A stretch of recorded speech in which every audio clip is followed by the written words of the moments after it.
Gar magaal bulchiinsa godinaa Shaambuutti baqataa jiru. Haleellaa hidhattooti Goslamaa baatii fulbaana keessa raawwateen kumaan kan lakkaa'aman guyyoota miilan deemuun magaal kanaatti daatanii turan. Sabab kanaanii kan dhiyeen kanaa aanaa Horroo Bulluq irra baqatan dabalatee magaal keessaa namoonni hedduun akka jiran jiraatonni BBC'tti himan. Deeggarsi taasifamaa jiruu fi waan dabalata irratti odeeffannoo argachuu fi BBC'n yaaluu si milkoofne. Kanneen baqatan keessaa manguddoo, dubartoota fi daa'imman hin jiran. Ammayyuu itaanaa manguddoo ganturbaatamaa kanam kudhan bulchuu fi imal guyyaa lamaan booda aanaa Jardaga jaartee irraa dhiyeen kana magaal Shaambuutti baqate dubbisi. Nagaa keessanii? Nagaa kadhata Waaqayyoo. Sagaleen keessan maal ta'e hin duudee? Kubaan naqabateera jaarsa koo. Qorra keessan dhiisaa. Manaallee duulaataniiru walakkaan immoo diiduu mana jirra. Yoon buqqaatan egasin? Egaa nuti torbeen keenyi roobii darbe. Warri lola isinitti banan ee'uudha?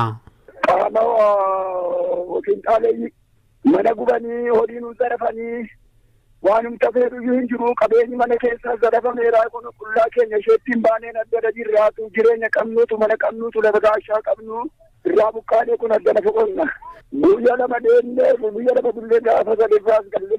Qe'eetti gaa horii keessan midhaan keessan mana keessan attam gootan ijoolleen keessanoo? Walumaa gadi faffaca'anii jirraa gara ijoollee afurii wajjin akan jiran mali. Eessa fa'aa bultu gaa ammasiin Shaambuun jedhanaan jettan? Egaa gaafa argannes nu laatu nuufis addoomu gaafa kaanis immoo akkasuma waluma keessadha jireenyaan jedhamu. Maal fa'aa nyaattan fakkeenyaaf har'a? Har'a buddeena nu fide aanaan abbaa cooman tokko. Nyaata gaa har'a buddeena nu affeeraniiru ammas buddeena bisaattis arganne hin bullaa. Galgalee yoo arganne ganama guyyaa oollee guyyaa argannaa amma kun reefu qammasnee kaana ta'edha bulli. Tole kana duraa qe'eetti isin ijoollee qabduu isin nyaachisuu hin dhudduu buna isin danfisuu amma jireenya amma keessa jirtan kan akkamiin laaltu? Isa du'ee wajjin waliin caallu isa du'ee wayya isa du'ee biyyoo uffate wayya. Maaf akkas jettan? Maa jireenya irraa buqqaanee firaashii gaarii dhiifne mana gaarii ijoollee keessa baanee sangoota qabnoo nurraa waraste ameerii qabnoo dhabne qullaa adeemne maaf akka jettu jaarsolii koo duunee ramaan keenya jiraayi. Ollaan keessan akkam ta'ani? Ollaan keenyas bibbitannaa asuma keessa faca'ee jira. Akkan dhaga'eetti bulchaan godinaa isin mariisisee ture maal isiniin jedhan? Egaa bulchaan godinaa isin gashinaa. Uumayyi miti waraanni yommuu dhufutti nu oolchaa maktii jedhamu nama isuma eeggachaa jirra.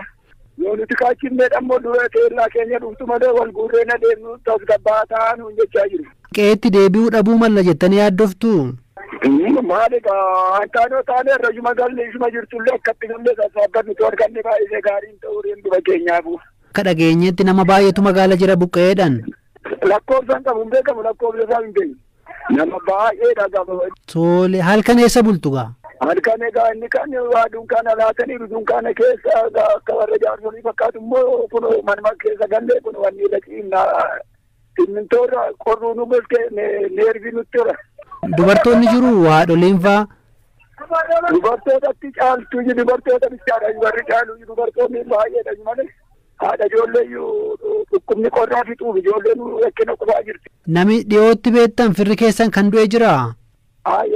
Lubbuutiin hoo baaneedha waaqayyaa holbaate horiidha fudhatanii malee. Horii hagamsin jalaa fudhatan?